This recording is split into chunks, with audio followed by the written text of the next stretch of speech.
Tudo na linha, bandeira verde no ar. É hora de partir.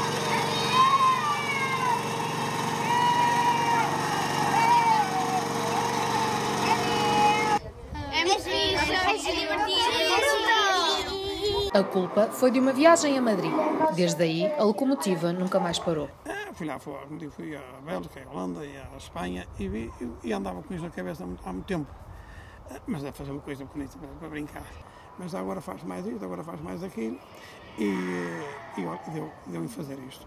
Para além de comboios, maquetes e livros antigos, existe ainda um museu rural. A todo vapor, quem aqui desembarca fica rendido.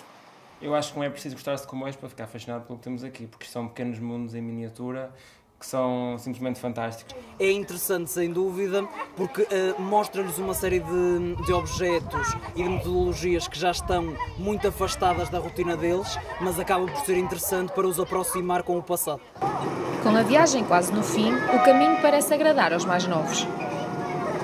Eu gostei mais do comboio, de andar à volta do comboio.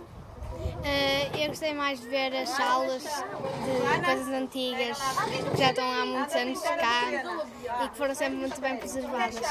Gostei mais de andar no comboio e de passar pelos túneis.